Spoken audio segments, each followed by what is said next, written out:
வணக்கம் மக்களே, நான் காஜி யூகே தமிழ் விளக்கிலேருந்து. நீங்க எல்லாரும் சூப்பரா இருப்பீங்கன்னு நம்புறேன். ஸோ நானும் நல்ல சூப்பரா இருக்கிறேன். அதாவது திவாலி வருது. ஸோ அந்த திவாலிக்கு உங்களுக்கு நான் முறுக்கு செய்து காட்ட போறேன். வெள்ளை அரிசி மாவில சிம்பிளான முறையில முறுக்கு செய்து காட்ட போறேன். அத்துடன் பாத்தீங்கன்னு சொன்னா இந்த முறுக்குரலை தேடி நான் களைச்சு போனேன். ஒரு 2 hours இந்த முறுக்குரலை தேடி கொண்டே இருந்தேன் நான்.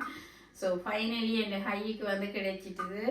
என்னன்னு சொன்னா முறுக்கு உரல் வீட்டில் இருக்குது. ஆனால் பெரிய அளவில் முறுக்க வீட்டில் செய்யறது இல்லை. என்னன்னு சொன்னா வீட்டில் உள்ளவைக்கு முறுக்கு பெரிதாக பிடிக்காது. ஆனால் நான் என்னுடைய வியூவர்ஸுக்காக இந்த முறுக்கை போட போறேன். ஸோ அவையும் இப்படியான முறுக்கை செய்து கொள்வதற்காக இந்த முறுக்குரல் பார்த்தீங்கன்னு சொன்னா ஒரு 15 வருடங்களாக என்னுடைய கையில இருக்குது. ஸோ இது எங்களுடைய அம்மா ஊருக்கு போன மூட்டம் ஸ்ரீலங்காவில இதை வேண்டிட்டு வந்திருந்தவா. ஸோ அப்பப்போ அம்மா வார நேரங்கள் அப்படியான நேரங்கள் இதுகளை செய்து கொள்ளுவோம்.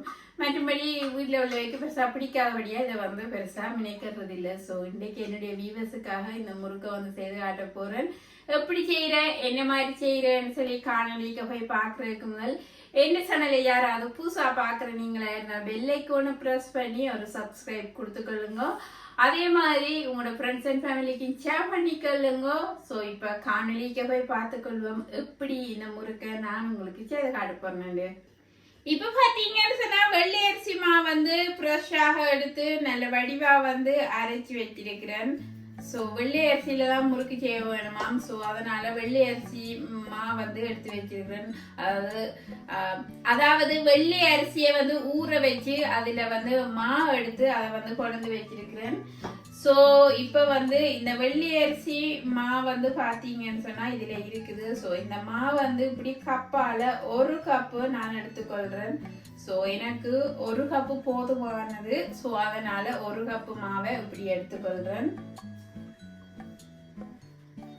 இது 1 கப்பு இல்லைன்னு சொன்னா 250 கிராம் இருக்குது. இது பாத்தீங்கன்னு சொன்னா இன்னும் ஒரு குட்டி கப் இருக்கிறார். சோ இந்த கப்பால பாத்தீங்கன்னு சொன்னா பொட்டுக்கடலை மாவு அரைச்சி வச்சிருக்கிறேன்.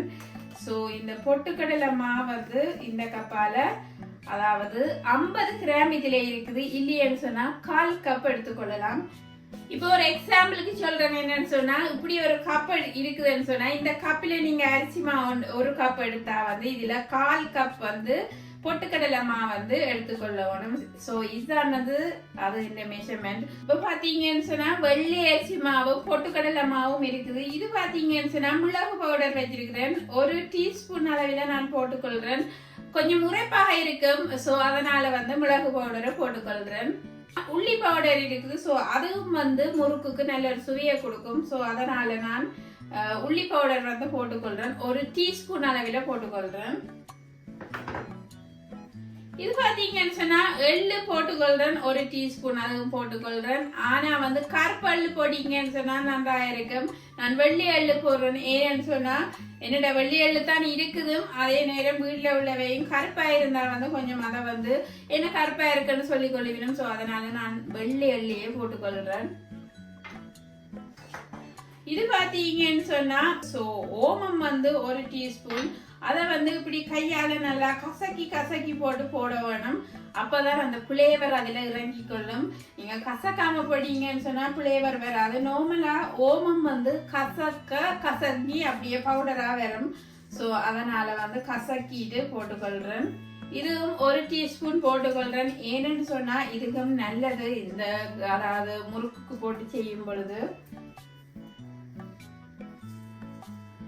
இப்படி ஓமத்தை இப்படி நல்லா கசக்கிட்டு போட்டுக்கொள்ளுங்க. இல்லைன்னு சொன்னா அப்படி உள்ளங்கையில வச்சு நல்லா கசக்கிட்டும் போட்டுக்கொள்ளலாம். என்னுடைய உள்ளங்கை அவ்வளவு ஸ்ட்ராங் இல்லை. ஸோ அதனால நான் இப்படி ஃபிங்கரால கசக்கிட்டு போட்டுக்கொள்றேன். இது பாத்தீங்கன்னு சொன்னா நச்சீரகம் வச்சிருக்கிறேன். ஸோ இதுவும் ஒரு 1/2 டீஸ்பூன் அளவில் எடுத்திருக்கிறேன். இதையும் நல்லா கசக்கிட்டு போட்டுக்கொள்ளுங்க. முறுக்குக்கு ஓமம் நச்சீரகம் எல்லாம் போட்டு செய்யும் பொழுது நல்ல ஒரு சுவையா இருக்கும் அந்த முறுக்கு. ஸோ இப்போ அதையும் நல்லா கசக்கிட்டு போட்டுக்கொள்றேன். அப்பதான் அந்த பிளேவர் வெளியில வரும். ஸோ அதனாலதான் அதை கசக்கிட்டு போட்டுக்கொள்ள சொல்றது. ஸோ இப்போ இவ்வளோ இன்க்ரீடியன்ஸும் போட்டிருக்கிறேன். அதாவது வெள்ளை அரிசி மா, பொட்டுக்கடலை மா, அதாவது மிளகு தூள், மற்றது வந்து எள்ளு இருக்குது, இது உள்ளி பவுடர் இருக்குது, ஓமம் நச்சீரகம் இருக்குது. ஸோ அத்துடன் வந்து உப்பு போடணும் தானே சுவைக்கு. ஸோ வந்து உப்பை வந்து போட்டுக்கொள்ளுங்க. தூளுப்பு நான் போட்டுக்கொள்கிறேன். ஸோ சொன்னால் எல்லா இடமும் பிடிச்சு கொள்ளுமன்றதுக்காக ஒரு 3 சிட்டிகை அளவில் போட்டிருக்கிறேன். உங்களோட சுவைக்கு ஏற்ற மாதிரி உப்பை நீங்கள் போட்டுக்கொள்ளுங்க. ஸோ இப்போ போட்ட இவ்வளோ பொருட்களையும் வந்து இப்படி வந்து மிக்ஸ் பண்ணி கொள்ளணும். மெதுவாக எல்லாம் சேர்ற மாதிரி வடிவாக வந்து மிக்ஸ் பண்ணி கொள்ளணும். பொட்டுக்கடலைமா இல்லையன்னு சொன்னா நீங்க அதாவது கடலைமா கூட ஆட் பண்ணி கொள்ளலாம். ஆனா வந்து 1/4 கப் தான் போட்டுக்கொள்ளணும். அதாவது 1 கப்புக்கு 1/4 கப்பு அளவு எடுத்தீங்கன்னு சொன்னா அதாவது பதம் வந்து சரியா இருக்கும். இப்ப பாத்தீங்கன்னு சொன்னா எண்ணெய் வந்து கொதிக்க வச்சிருந்தேன். நான் அதுல வந்து ஒரு டீஸ்பூன் அளவுல எண்ணெய் வந்து இதுக்குள்ள விட்டு கொள்றேன்.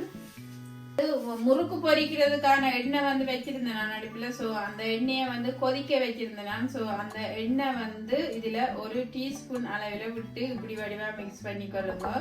அதாவது சுடு எண்ணெய் விடும் பொழுது அந்த முறுக்கு நல்ல மொறு இருக்கும். ஸோ அதனாலதான் சொல்றேன்.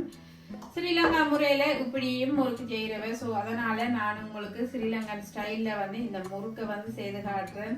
ஸோ லண்டன்ல இருந்தானே எங்க இருந்தானே நாங்க ஸ்ரீலங்கன் ஸ்டைல்ல தான் சமைச்சு கொள்ளுவோம். ஸோ அது எங்களுக்கு பழகிட்டுலன்னு சொல்லலாம் ஸ்ரீலங்கன் ஸ்டைல்ல வந்து சமைச்சு. ஸோ இப்போ வந்து பச்சை தண்ணி இருக்குது. இந்த தண்ணியை வந்து கொஞ்சம் கொஞ்சமாக வந்து விட்டு விட்டு குழைக்க போறேன். கணக்கு தண்ணியை ஒரே அடியா விட்டுடாதீங்க. கொஞ்சம் கொஞ்சமா இப்படி வந்து மிக்ஸ் பண்ணிக்கணும். இது கிட்டத்தட்ட ஒரு இடியப்பமா எப்படி குழைச்சி எடுப்போமோ அப்படி வந்து இதை குழைச்சி எடுக்க வேணும். ஸோ அதனாலதான் சொல்றேன் கொஞ்சம் கொஞ்சமா வந்து தண்ணியை விட்டுக்கொள்ள வேணும். அதாவது வெள்ளை அரிசிமா நான் உடனுமே செய்தபடியா அதுல ஈரத்தன்மை இருக்கும். ஸோ அதனால அதுக்கு தண்ணி வந்து பெரிய அளவில் இழுத்து கொள்ளாது. ஸோ அந்த ஈரத்தன்மைக்கு ஒரு கொஞ்சம் தண்ணியே போதுமானது. கிட்டத்தட்ட ஒரு 10 டேபிள் ஸ்பூன் அளவில் தண்ணி விட்டுருப்பேன்னு பார்த்தீங்கன்னு சொன்னா அதாவது மா வந்து குழஞ்சி வந்துட்டுது. இனி வந்து இந்த ஸ்டிக்கை விட்டுட்டு கையால வந்து மிக்ஸ் பண்ணி கொள்ள வேணும். கையால இப்படி வந்து அமர்த்தி வடிவா பிசைஞ்சு கொள்ள வேணும்.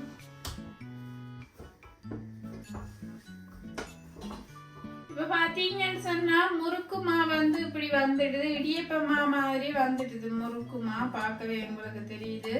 இப்படி வந்து ஆயில் ஸ்ப்ரே வந்து உள்ளுக்க அடிச்சு அதே மாதிரி இந்த பகுதிக்கும் வடிவா அடிச்சு கொண்டீங்கன்னு சொன்னா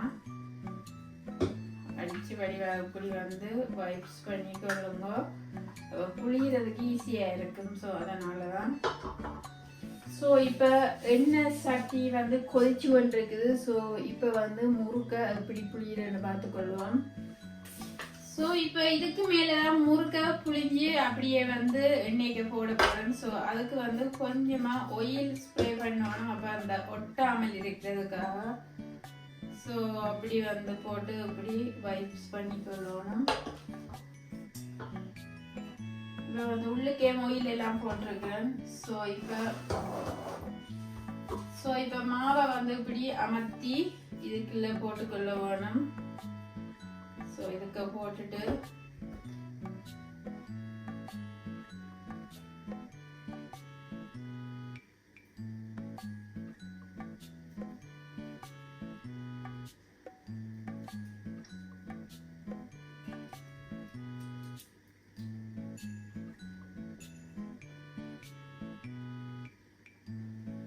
இப்படி வந்து எண்ணெய்க்கு போட்டுக்கொள்ள போறேன். இப்போ வந்து எண்ணெய் நல்லா கொதிச்சிட்டுது. ஸோ இந்த முறுக்கு பார்த்தீங்கன்னு சொன்னா இதுல புளிஞ்சு வச்சிருக்கிறேன். இதை அப்படி டப் பண்ண போட்டுக்கொள்ளுங்க. அடுப்பை வந்து மீடியம் ஹீட்ல வச்சுக்கொள்ளணும். இப்போ வந்து ஆயிலின் சத்தம் எல்லாம் அடங்கினதுக்கு அப்புறம் வந்து இப்படி முறுக்க எடுத்துக்கொள்றேன். ஸோ இப்படி அந்த குழைச்ச மாவை இந்த உரலுக்குள்ள இப்படி போட்டுட்டு இதுக்கு மேல இப்படியே புளியிட வேண்டியதான். ஸோ சிம்பிளானது தான் செய்யறதுக்கு. சரிச்சு புளிஞ்சு கொள்ள வேணும். இப்படி நேருக்கு புளிஞ்சிங்கன்னு சொன்னா அந்த உங்களுக்கு எங்க எங்க போகுதுன்னு தெரியாம இருக்கும். ஸோ அதனால இப்படி லைட்லி இப்படி ஸ்லைட் பண்ணி புளிஞ்சு கொள்ளுங்க. ஆயிலை மேக் ஷூர் பண்ணி கொள்ளுங்க எப்படி இருக்குன்னு சொல்லி. ஸோ ஆயில் அதாவது மீடியம் ஹீட்ல இருக்க வேணும், இல்லைன்னு சொன்னால் குறைவாக இருந்தாலும் பொரியாது, அதே மாதிரி கூட இருந்தாலும் எரிஞ்சு வந்துடும். ஸோ மீடியம் ஹீட்ல விட்டுட்டு போட்டுக்கொள்ளுங்க. இந்த இப்படி பொங்கி வர ஆயில் வந்து அடங்கினதுக்கு அப்புறம் வந்து எடுத்துக்கொள்ள வேணும் அந்த முறுக்கு.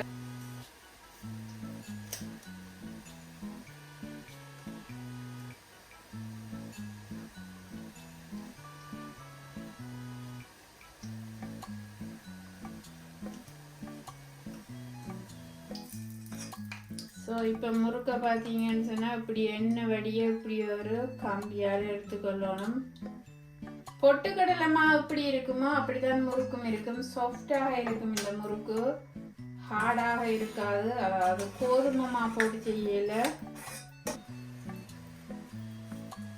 முறுக்கை பார்த்தீங்கன்னு சொன்னால் எப்படி இருக்குன்னு சூப்பராக வந்திருக்கு முறுக்கு. நல்லா கலராயும் இருக்குது, மொறு மொரண்டு இருக்குது முறுக்கு. பார்த்தீங்கன்னு சொன்னால் மொறு மொரண்டு சும்மா சூப்பராக இருக்குது. எல்லா முறுக்கையும் சுட்டுட்டு நான் உங்களுக்கு காட்டுறேன் எப்படி இருக்குண்டு.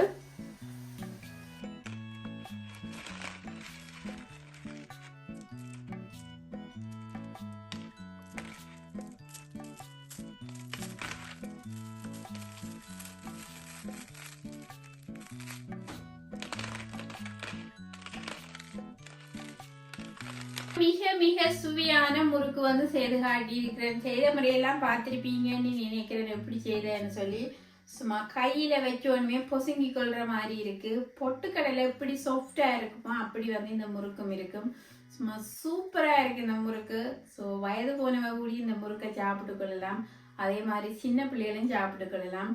நீங்க வந்து உளுத்தமா போட்டு, அதாவது அவிச்சமா கோதுமமா போட்டும், ஆனா அது வந்து இப்படி சாஃப்டா இருக்காது. கொஞ்சம் இப்படி அமர்த்தி, அதாவது ஹார்டா தான் அமர்த்தி இந்த கைக்கு நாங்க பொசுக்கி கொள்ளணும்.